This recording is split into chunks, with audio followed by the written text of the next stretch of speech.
du ciel.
Ladies and gentlemen, I'm going to give you about 20 seconds to take your places, and then we'll start the afternoon session at 4 minutes past 2 o'clock.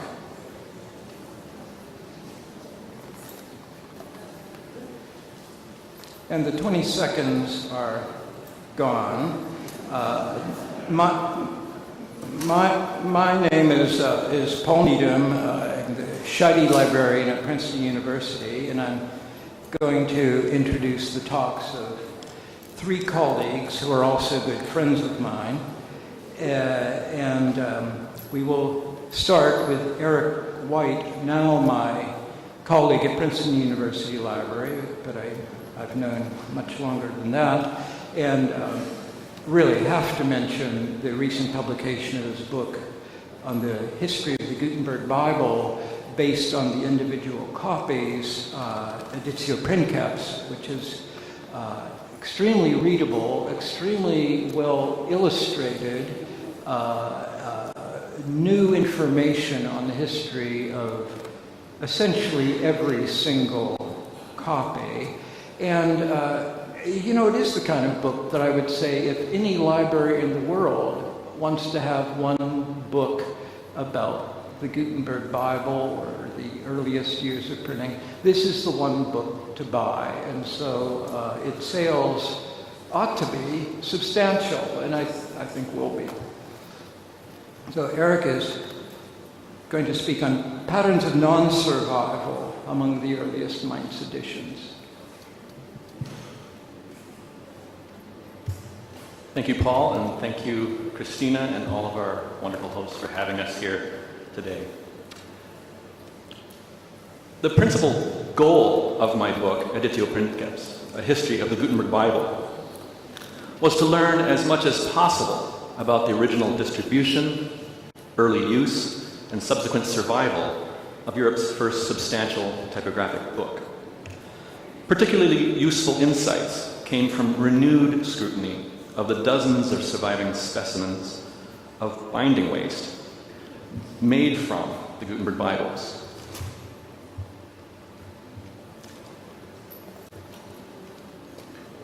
On the basis of the distinctive styles of rubrication shared by many of the specimens, I was able to distinguish 15 otherwise lost copies. These 15 fragmentary copies attest to previously unknown points of distribution across Europe and offer datable evidence of the edition's decline into uselessness. Today, I will contextualize the Bible's survival by means of a parallel investigation of binding fragments made from Latin school books of the Ars Minor of Aelius Donatus, printed in Mainz during the 1450s and 1460s. The underutilized evidence of their survival contexts reveals that the use and neglect and destruction of Europe's earliest typographic books, far from being haphazard, followed surprisingly consistent patterns. The differences between these patterns are highly instructive. About 100 copies of the Gutenberg Bible have disappeared without a trace. This is not a map of where they are, this is a map of question marks. But 100 of them, to help the imagination. Although the Reformation and warfare presented serious perils, most of the copies would have entered institutional libraries at an early date and should have been fairly well protected. The main reason that they were not preserved was that the book's historical significance had been long forgotten. We've had no shortages of wars and disasters since the 18th century, but none of the Gutenberg Bibles, once discovered, were then lost all over again. Thus, the fatal ingredient in the loss of these 100 copies was the time spent in a state of neglect. For books, the opposite of neglect are use and care. Signs of religious or scholarly use and care during the 15th and 16th centuries, such as illumination, annotations, and new bindings, appear in all of the surviving Gutenberg Bibles. But we see a striking lack of annotation and rebinding from the 17th century. The latest exception is a pair of liturgical notes added to the copy at the University of Texas in Austin. Apparently, while it was being used at an unidentified Jesuit college in the Low Countries, having come from a Carthusian monastery. Moreover, the Texas copy obviously was still considered worth protecting, and here are some of those 17th century notes. It was still considered worth protecting when it received an expensive new calfskin binding, a binding which is dated at the bottom in blind tooling 1600. In contrast, during the 1590s and the early 1600s, the choristers of the Church of Heiligkreuz at Offenburg defaced the Gutenberg Bible, now at Stuttgart, with their personal graffiti. This suggests that by the end of the 16th century, that Bible remained within the church, but had outlived its usefulness in worship. The most telling evidence of the non-use of books is their destruction. At least 15 copies of the Gutenberg Bible fell into inglorious servitude as wrappers, paste downs, spine liners, and choir guards of book bindings. The context in which such binding waste came to light suggests that copies of the Gutenberg Bible met their demise in the vicinities of Paderborn and Strasbourg and Vienna. This is a paper fragment, and London, a vellum fragment that has Carthusian markings. While their survivals in datable bindings include an incunable of 1497 found at Eichstätt, an imprint of 1559 found at Zurich, and a book of 1575 owned by the Benedictines at Murbach. And there's the owner of the book that was supplying the fragment now in Basel. In a Psalter of 1581, first recorded in Cologne, in an imprint of 1615, found at Durlach, near Karlsruhe, still binding a Lutheran work of 1622, found at Leipzig, now in Augsburg, and a whole series of archival documents ending in 1626, preserved in Swedish National Archives. Also, a Hungarian church manual bound at Esztergom in the 1640s, a book dated 1668 at Freiburg and Breisgau, and an archival document dated 1712 discovered in Mainz itself.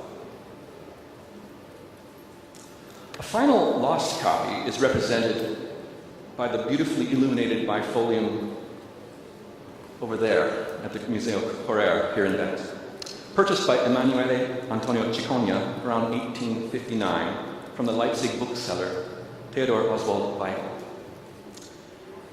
In 1819, 3 additional leaves with identical but less elaborate rubrication were found on 2 different bindings in Dresden.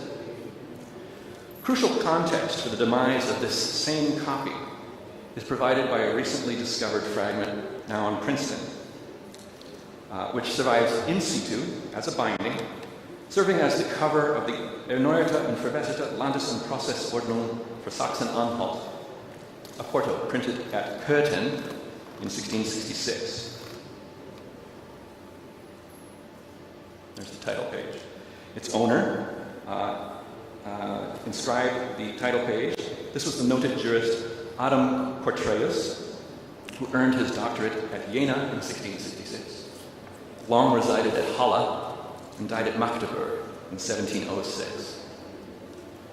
So between Dresden and Leipzig and these towns, we have a real circle of evidence.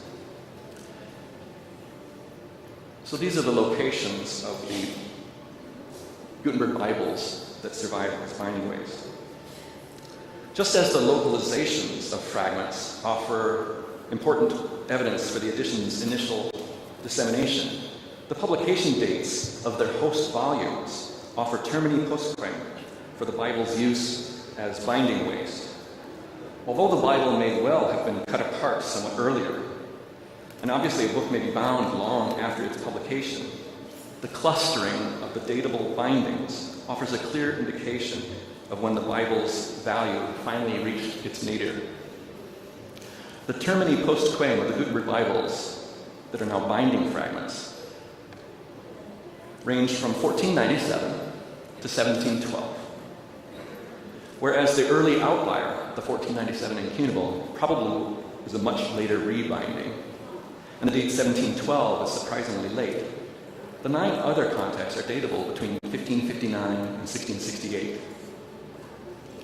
Clearly, the latter half of the 16th century and the entirety of the 17th century were the dark ages for the Gutenberg Bible. And this aligns perfectly with what we find within the 48 more or less complete copies, which exhibit a significant decline in 16th century use and nearly complete neglect during the 17th century. Now we turn to the Mainz editions of the Ars Minor of Aelius Donatus, hereafter Donatus, printed on vellum in small folio format during the 1450s and 60s. We know of 33 editions printed with the 42-line Bible typeface, and 28 printed with the larger DK types in Mainz. I will reiterate that not a single specimen survives intact. All we know about the early Donatus editions comes from bindings. Thus, many writers have commented that the Donatuses were used to death or read to pieces, even though their material was the same durable vellum as the Bibles and the Psalters, which so often survive intact. The usefulness of the Donatus to an individual student was brief, but copies presumably were passed down to upcoming students over as many semesters as the books could withstand the wear and tear. As we will see, our best evidence suggests that by the end of the 15th century, most of these Mainz Donatuses were already no longer in use. But as school books have no interest to libraries and their collectors, their only residual value was as waste material for book bindings. Here's a list of the this is the Donatuses that survive in with binding contexts that are in DK types. And here's a list of those that were in the 42-line Bible types. All of them have recorded binding context, thanks mainly to the scientific approach of Paul Schwenke, director of Berlin's library until 1921. They provide roughly datable binding context for 31 of the Mainz Donatus specimens, representing just over half of the identified editions printed by the end of the 1460s. To my knowledge, no one has analyzed this evidence as a whole. Although I cannot describe all 31 contexts today, 5 examples may suffice. An extremely early example is this bifolium, showing one part of it, of a 27-line Donatus printed in the somewhat wobbly first state of the DK types, Donatus calendar types, datable to the early 1450s. This was found in Mainz and was surrendered to the Bibliothèque Nationale in Paris in 1803. The fragment enclosed accounts concerning the town of Heidersheim on the Rhine, northeast of Mainz, accounts ending in 1492. A slightly later fragment, printed in the second state of these Donatus calendar types, now at the Bayerische Staatsbibliothek in Munich, was found in a copy of Paulus Venetus' Summa Naturalium Aristotelis, printed by Christophorus Waldorfer at Milan in 1476. The pigskin binding was produced in Salzburg, 500 kilometers from Mainz. Here we can see, on the right, where the fragment used to reside. I do not believe that there could have been an extensive long-distance trade in individual copies of the Donatus for private ownership. Instead, the export of the books would have worked much better if it were handled by traveling agents, such as those who had distributed the Gutenberg Bible, so that a school in Salzburg could make a one-time purchase of a quantity of copies of the Donatus to be used over many years. This important fragment is in the Scheide library at Princeton University. It's from a 33-line Donatus. It represents the earliest known use of the first state of the typeface of the 42-line Bible. It's datable to the early 1450s. It was discovered by 1933 in a copy of Augustin's De Civitate Dei, printed at Basel in 1479, and bound at Seitenstetten, Austria. Now it's in the Stuttgart. Again, this is evidence for the organized export of quantities of Donatuses to faraway cathedral or parish schools. A very similar fragment, printed with the early 42-line Bible types at the Jagiellonian University Library at Krakow, preserves part of the same leaf as the Scheide fragment, but is clearly from a different edition. My arrows point to the same passages, differently composed in different editions. It was found in a Sammelband of 8 manuscripts written at the University of Leipzig by Jacobus Tham of Stockheim, who signed the colophon of one of those manuscripts, the Proverbia Senecae. Now, I think that's my slide of where the fragment used to reside in this book. And here is a colophon under the Proverbs of Seneca, signed by Jacobus Tham of Stockheim in 1472. Other manuscripts in the Sammelband are dated 1473. It's a very good context. This Donatus fragment, that vertical strip, was printed with the later 42-line Bible types, and it's the only Mainz Donatus specimen that remains in situ within the binding that preserved it. A copy of Horace, printed in Venice in 1483. Discovered in 2017 and purchased that day by Princeton University, it consists of 2 halves of a single leaf. Here I'm showing the top board upside down with the beginning of the Horace. And here's the back board inside with the last leaf. So spread across the binding are 2 halves of a single leaf. A leaf that features a printed initial A in blue ink in one of Fusten Schiffer's initials from the 1457 Psalter. Here's my composite of the whole leaf, minus what can't be seen in the fold. And there's the initial. The binding and rubrication of the Horace, the Venice Horace of 1483, are German. and a 17th century inscription indicates that the book was once owned by Johann of ihr Faust von Aschaffenburg of Frankfurt am Main. Unlike most of the Gutenberg Bibles used as binding weights, these Donatus fragments, 31 of them, were found in books printed and presumably bound during the 15th century. In fact, of the 31 examples with known context, assuming no unusually long delays before the host volumes were bound, 24 of them are datable to 15th century books. Among the 7 later binding contexts, 3 fall between 1501 and 1508, and 1 manuscript is described in its catalog simply as 16th century. Thus, as many as 28 of the 31 may have preceded the Reformation in terms of falling into use as binding weights. Only 3 must have been substantially later. 2 fragments survive on imprints from 1564 and 1583, leaving only 1 true outlier from as late as 1618.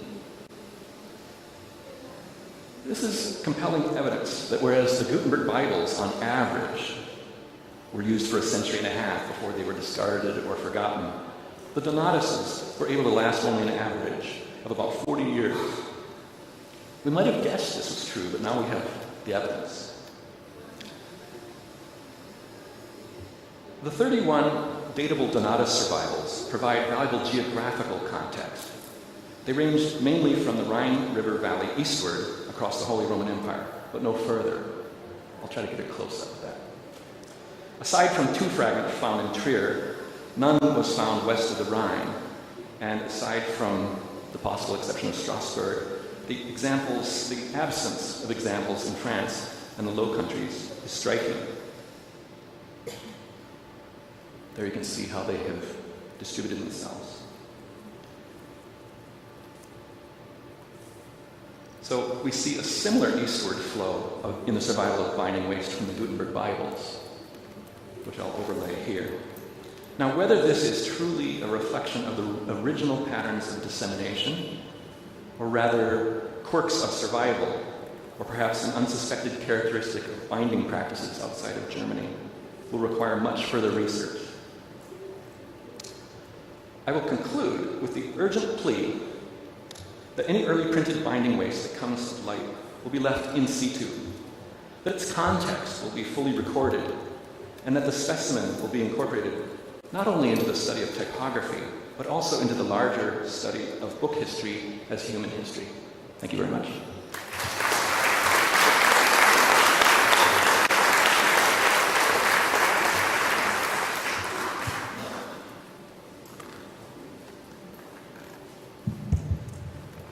Thank you, Eric. And we're going to move right on to a talk by Falk Eisermann, chief of the Gesamtkatalog der Wiegendruke in Berlin. As Christina mentioned this morning, the maker of one of the great reference works of incunable studies, VE 15 or VE 15, German broadsides.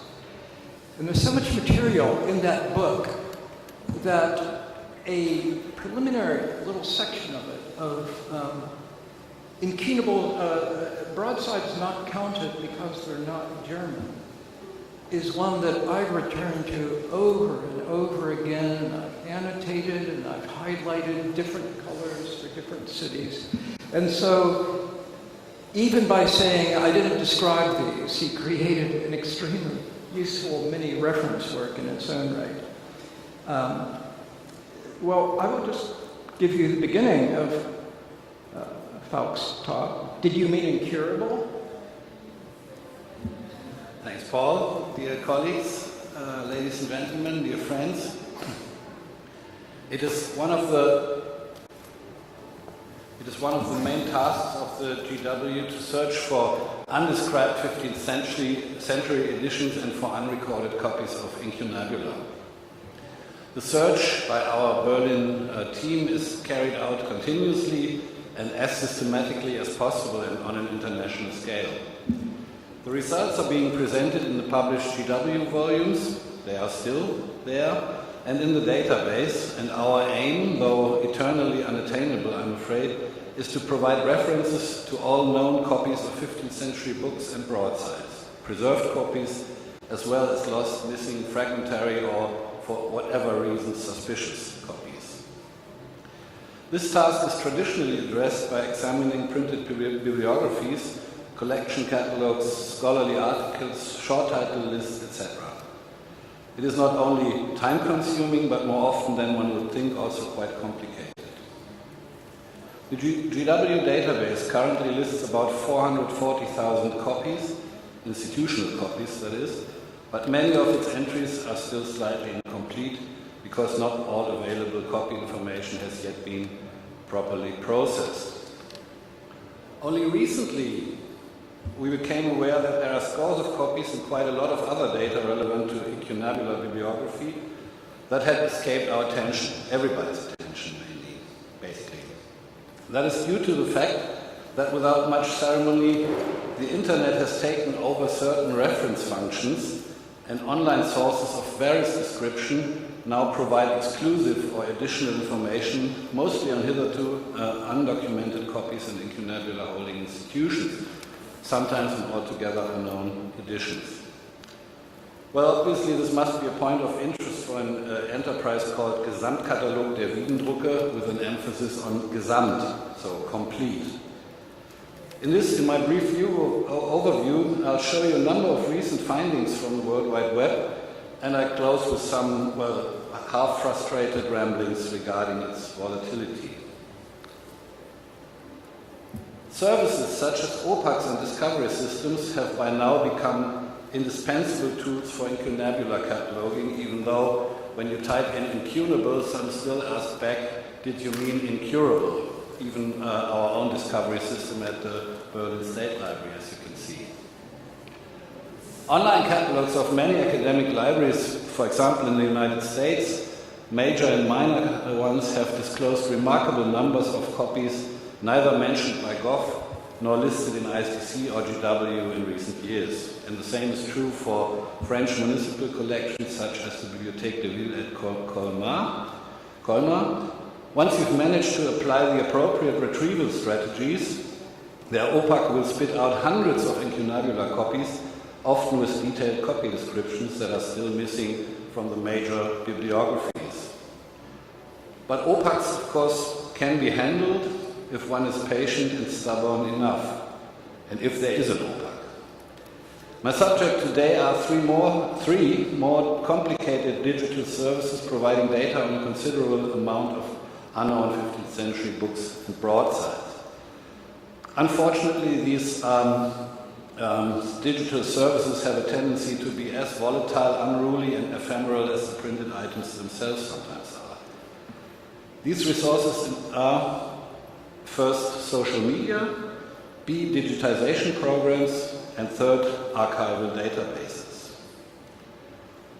You know, I don't follow Twitter, and I never use Instagram.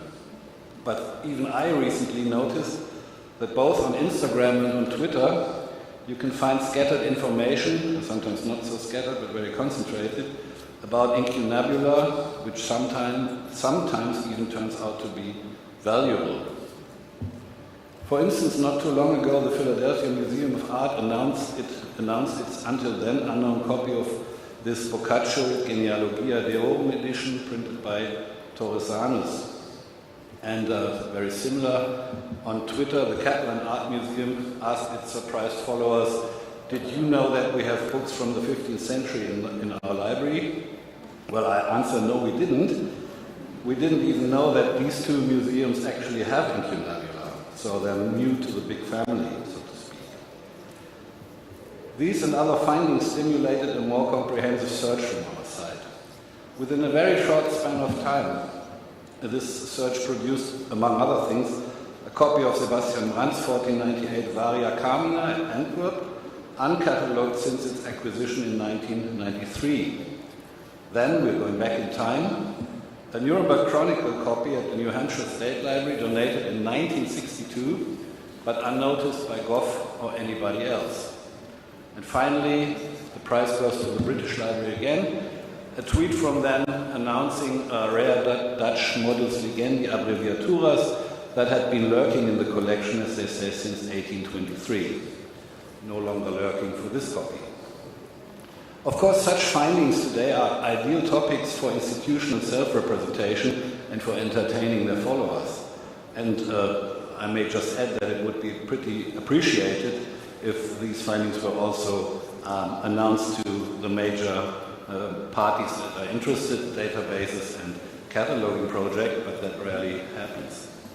Fortunately, there are people who think of notifying us. Thus, in the spring of this year, we not only saw this pretty spectacular unrecorded broadside, the finding of this unknown edition on Twitter, but we also received images and some more information from its finder. And if you're following Twitter, go to the hashtag Incunabula every now and then. You will also get information about wonderful hand-knitted cardigans from a lady in Great Britain who sells her products under the name Incunabula for reasons unknown. So digitization programs, no cardigans anymore here. Just like finding Incunabula themselves, finding references to them in these media, of course, remains quite a matter of chance. And the same is also true for digitization programs, but here the challenge is much bigger and more complicated. The GW has been documenting digitized copies of Incunabula for over a decade now, and the magic term digitalizat shows up in no less than 17,000 entries in the GW database. Probably all aware of the most spectacular finding.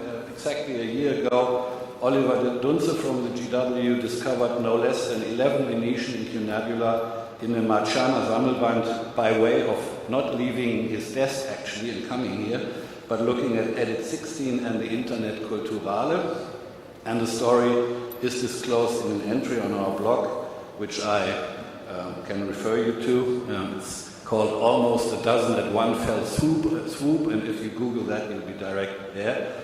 So I just sum up the most relevant points. The Marciana tract volume, formerly miscatalogued as consisting of 16th century pamphlets only, contains 11 hitherto unrecorded 1470s and 1480s Incunabula.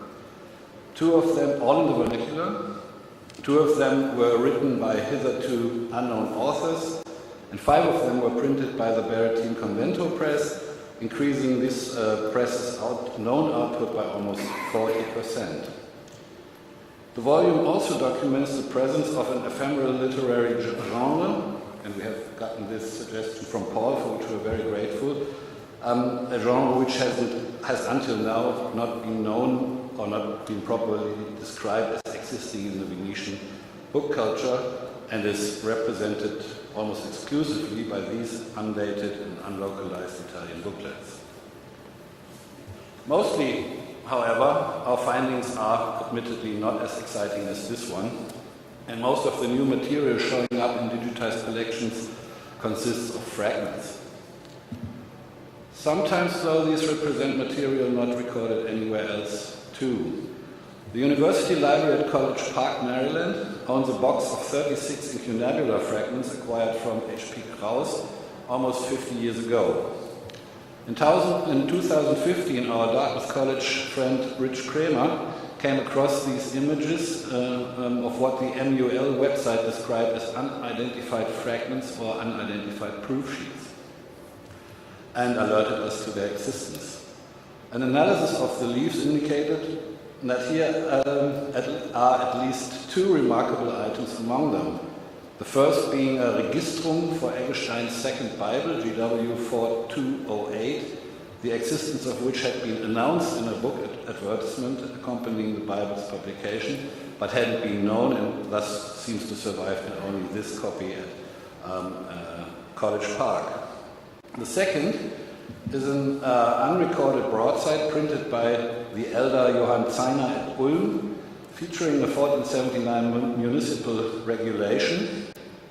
And the text, as you can see or probably not see here, is printed on both sides, but on the verso it is printed twice on top of each other. So this is clearly an example of printer's waste, of a unique and otherwise unrecorded early broadside. And this, as of today, is only the second printed proclamation issued by the Ulm magistrate during the 15th century. I could go on with these findings, but, you know, part 3. Most recently, some 3 archival databases have also come to our attention, which present unknown amounts of incunabula-related data. We leave aside for the time being the first one here, Register Imperii, which provides retroconversion data from printed works, mostly summaries of German imperial charters, archival documents, letters, internal memos from the emperor and dukes and so on, eyewitness reports from councils and congresses, and many other sources related to German royalty and German politics from the beginnings to the 16th century. A couple of late 15th century documents in this database provide information related to the distribution and impact of official printed documents, but as I said, I'll proceed with the other 2, which also have the advantage of providing some digital images of the items in question. Monasterium describes itself as a collaborative virtual archive that allows access to descriptions of 700,000 medieval and early modern charters from 170 European institutions, endorsed by almost 1 million digital images. I quote from their websites: "The documents are organized in archival fonds and research collections. The content of the virtual archive depends on the decisions of the participants. It can vary from archive to archive, from collection to collection." So that's the kind of volatility that I indicated. Due to this somewhat arbitrary and unsupervised presentation strategy, it can be quite cumbersome and time-consuming to retrieve specific data, and we are currently talking to monasterium representatives in order to introduce catchwords such as incunable, or maybe even incurable. We could go for that as well, I don't mind. For the time being, we've already found a couple of dozen unknown copies and also some new editions, mostly concerning indulgences or official communication. Here's one special example, given that after the efforts undertaken by ILC and decades of dedicated research in the Netherlands, new Dutch incunabula rarely show up, so it was a surprise to come across this very large unknown broadside with a paper confirmation of Maximilian's privileges for the Fraternity of St. George, printed during the King's Day at Antwerp in 1494 and found in the Landesarchiv in Klagenfurt. A new monasterium subgroup is now dedicated to illuminated charters, and its section on printed items is being built up in close cooperation with us. Earlier this year, one of the initial findings was this wonderful unrecorded Paris broadside, which I'm glad to present here for the first time in public. It's not yet online. The second new and big source, potentially big resource, is Archivportal D, which must now be considered the most comprehensive archival online resource, at least in Germany, with her many archives whose holdings date back to the Middle Ages. This kind of umbrella portal contains data from all kinds of German archives and was first launched in September 2014. Data are being added and aggregated continuously. Thus, this magnificent project is and will be a giant collaborative work in progress for the near future, probably for the next decades. As of now, it is still in its initial phase and certainly merits a thorough incunabula evaluation every now and then in the near future. Let me just say that during our first trial runs, we found at least a couple of dozen incunabula fragments. For example, if you know that the appropriate search term is Einbandfragmente, you will be directed to this catalog that was launched recently. And then finding them is easy if you know the word. And there's also an amazing amount of unrecorded or unspecified printed matter from the 15th century, most of which has yet to be analyzed. Some, especially major regional archives, the Staatsarchive or Landesarchive, contain much more material than hitherto noticed, even in the PE15, I'm afraid I have to say. In the moment we are assessing material from Duisburg, the Landesarchiv Nordrhein-Westfalen, and also from the Hessisches Staatsarchiv at Marburg. In both locations, substantial numbers of unique or unknown incunabula have been found, mostly broadsides, but as you can see here, also some remarkable fragments. Donatus in the B42 type, found actually by a student intern in a box with fragments in the Marburg archive. So I hope you agree that there's a need for bibliographers to observe and evaluate these online resources. And I have now made it one of the GW's many missions to find such relevant material in the messy and unreliable environment called the World Wide Web. But we would, of course, really appreciate as much assistance as possible. I don't know what I can offer you, probably a beer or two, or 10, for anything you find in this regard. My few examples represent a much longer list of findings. Some of them, such as the Marciana and Selene, are really quite breathtaking, if not sensational. Some are so recent that they haven't even made it into the databases yet. None of us can even begin to guess how many more unidentified incunabula are waiting to be rescued from the worldwide wilderness. It may not be a whole legion of the lost or something like that, but there's no reason to assume that the steady trickle of discoveries we've made during our initial trial and error schemes will run dry in the near future. On the contrary, of course, more and more scholars and institutions will be using social media, new databases will be created, new digitization programs will emerge. So incunabula bibliography has to answer to these new challenges, and we need to develop some strategies or ideas for searching and assessing these new sources. With regard to that, the main databases, GW and I think also the ISDC, would need to adjust to the changing situation. Ideally, all this work should be divided into some kind of international collaborative attempt. So again, we'd really appreciate cooperation in that regard. I know that whatever obstacles the internet puts in your path, scholars are incurable when their curiosity gets the better of them, and the reward may be spectacular.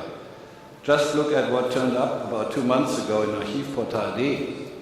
The description of a late 19th century facsimile of an unknown German pamphlet on miracles that had recently, at the time of the printing, occurred in Mainz. According to the transcription given here in the database, the pamphlet was printed by none other than Johannes Gutenberg, and the publication year was, go figure, 1352. Thank you very much.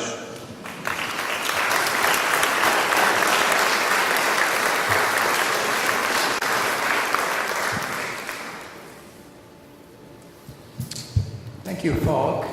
And we're going to go directly on to our third speaker, John Lancaster, whom I've known for so long that it's sort of beyond the span of memory.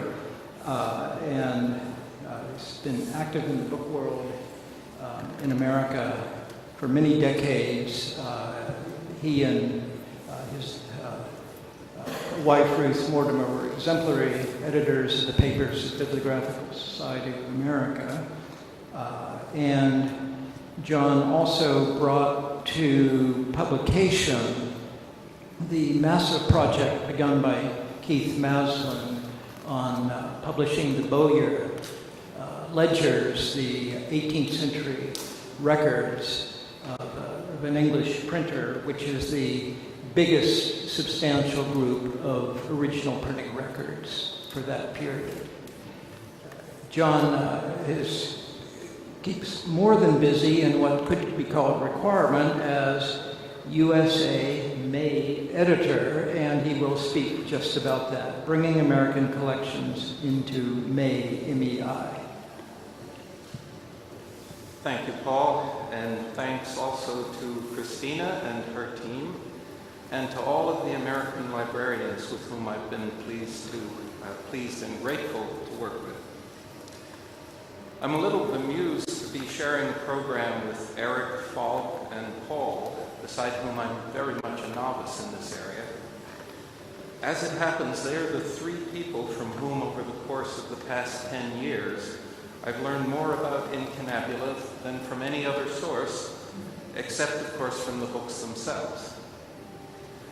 Although I'll be discussing the American contributions to MEI generally, a certain amount of personal reminiscence is inevitable. Thanks to a chance combination of circumstances, I happen to have been the first to systematically contribute records from United States libraries. First from Smith College, then from Harvard's Houghton Library and the Harvard Law School, later from Princeton University, and earlier this year from the Huntington Library. To date, I've created approximately 2/3 of the roughly 2,100 U.S. records in MEI. However, I'm pleased to report that my fraction is steadily decreasing because other editors are actively adding more and more records. In the U.S., Christina Dundee first revealed plans for MEI in her Christeller lecture at Columbia University in April 2009, titled "The Venetian Book Trade in the 15th Century, Material Evidence for the Economic and Social History of the Renaissance." 2009 and 2010 saw the development and testing of MEI, and in 2011, creation of records began in Europe. But it was not until the middle of 2012 that the first regular contributions from the United States began, purely by an accident of timing. In retirement, beginning in 2008, I had been cataloging the rare book collection at Smith College in Northampton, Massachusetts, where my late wife, Ruth Mortimer, had been the curator, and for whom the Mortimer Rare Book Collection is now named. I had never worked with Incunabula before, and as I began describing in detail the 70 copies at Smith, including, of course, their provenance, I took several opportunities to learn more, including a rare book school course with Paul Needham and Will Knoll, a conference organized by Falk, Eisermann, and Greifswald, which also enabled a visit to the headquarters of the Gesamtkatalog, and the Oxford Conference on the Secularization of Monasteries in early 2012. It was at that conference that the decisive events took place. I met Christina, which led directly to the start of entering Smith's Incunabula into MEI, and I was recruited by William Stoneman to work on Harvard's collections. MEI activity in the U.S. picked up after a presentation and workshop organized by Christina at Columbia during Bibliography Week in 2015. This is a series of bookish events held in New York at the end of January every year. Following those events, the University of Iowa, under Greg Crickman, and Princeton University began contributing to MEI. A similar presentation in 2016 saw the start of contributions from 2 New York libraries and 1 in California, by John McQuillan at the Morgan Library, and Consuelo Ducale and Alice Laforette at Columbia University, and by David Falls at the Bancroft Library of the University of California, Berkeley. Progress to date was then presented at a seminar in conjunction with the Searle meeting at Yale in April 2017. Since then, Yale University, the Grolier Club in New York, the University of Chicago, and most recently the Huntington Library in San Marino, California, have joined in, and the Folger Shakespeare Library is poised to begin contributing with support from Searle. A further MEI workshop will be held in Baltimore in conjunction with the Rare Books and Manuscripts Conference in the summer of next year. MEI was, of course, designed with the aim of providing a broad picture of the movement of books in the early years of printing and of the wider consequences of the spread of the printed word in many fields. And that aim is well on its way to realization, for which this conference provides tangible evidence. But for the repositories of Incunabula, and especially those with smaller collections, an immediate return on their investment in MEI is the making of new discoveries. Because creating a record in MEI entails close examination of each copy in ways not usually undertaken during the cataloging process in the past, such discoveries are almost inevitable. They range from identifying previously unrecognized provenance evidence, to making connections with other collections, to identifying new incunable additions and suggestions for further research.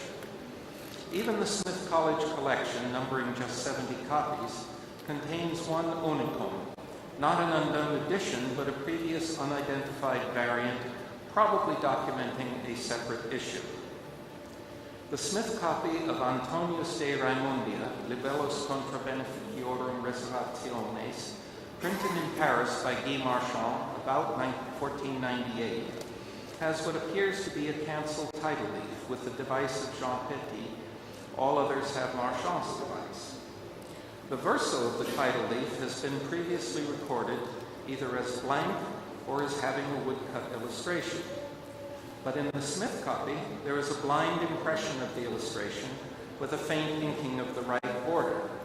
And thanks to the growing number of digital facsimiles available on the internet, a copy at the Bibliothèque Mazarine with the Marchand device also has a similar blind impression.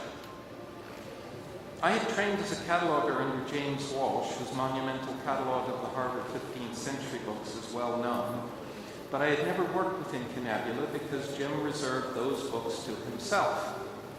When Bill Stoneman recruited me for the Harvard MEI project, his initial thought was that I could enter information into MEI directly from Walsh's catalog. But of course I wanted to look at the books themselves. And as it turned out, there was good reason to do so, because in spite of the extent and detail of Jim's catalog, I've been able to augment or revise more than half of the entries I've worked on so far. Two discoveries stand out among the many. In a binding at the Harvard Law School, an end leaf is a half sheet of an octavo diurnal printed by Johann Snell at Lübeck circa 1480 to 1482. It may relate to other fragments at Rostock and Lübeck, but the text does not overlap, so it may also represent an otherwise unrecorded edition.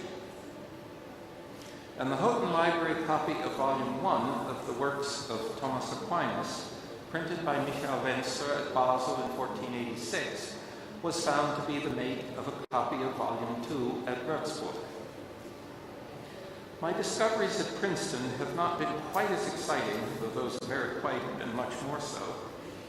This discovery connected with work on the binding by Scott Hughesby and provenance by Eric White, which Eric has documented in an essay on the Princeton Rare Book blog.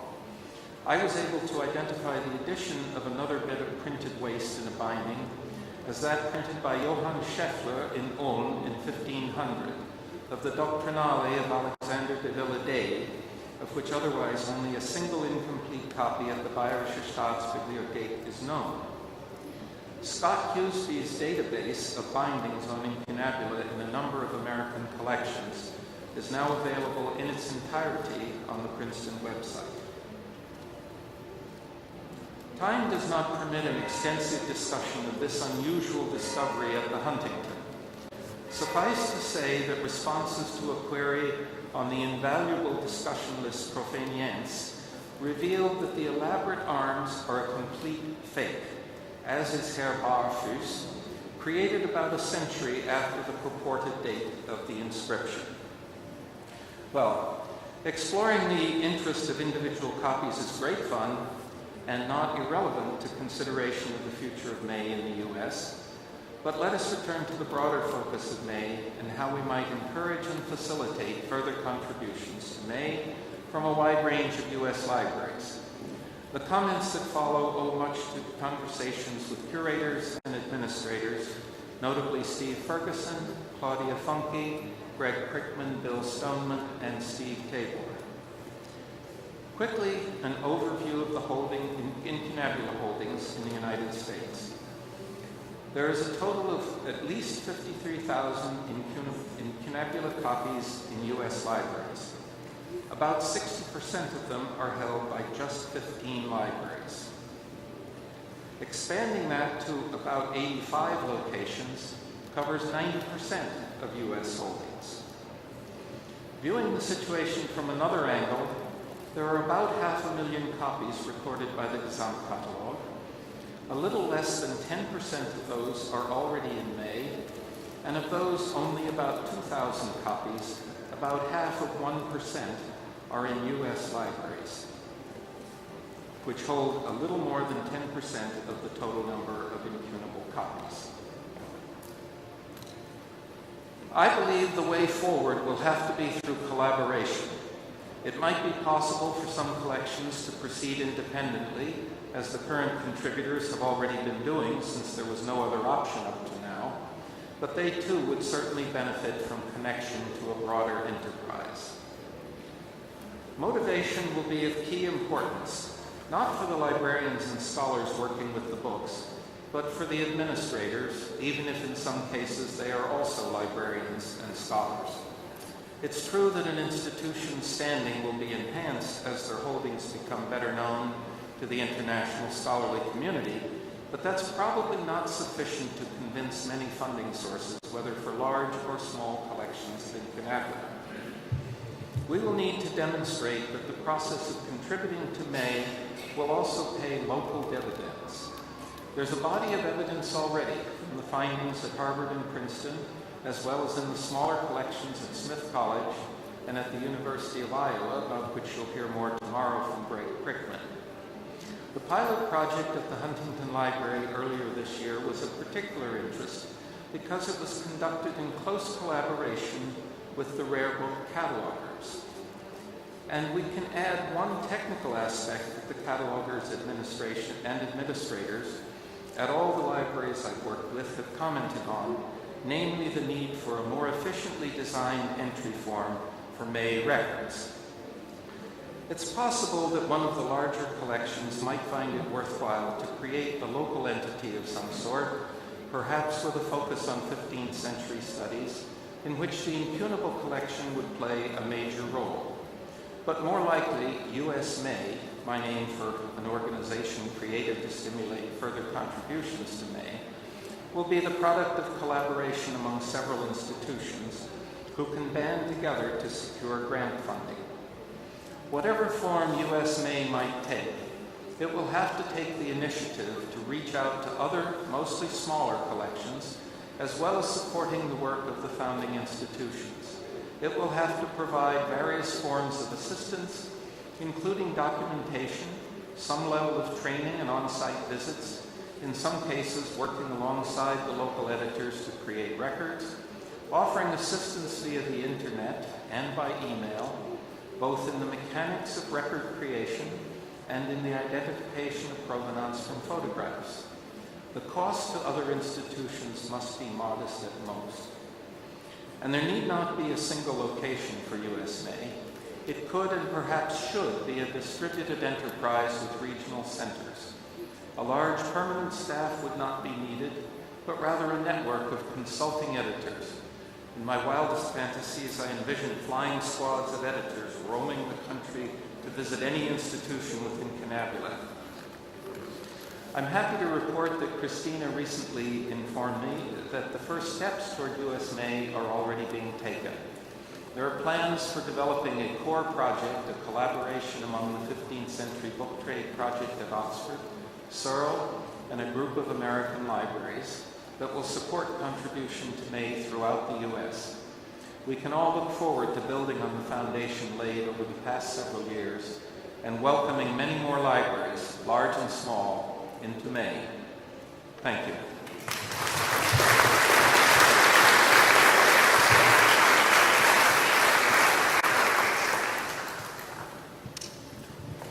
Thank you very much, John. And I'm going to just note the wisdom of the Christina Dondi, who knew that these three talks would be so lucid that there would be no need for questions at the end, because there would simply be a feeling of satisfaction. And so I think we move right on to a coffee break. Thank you.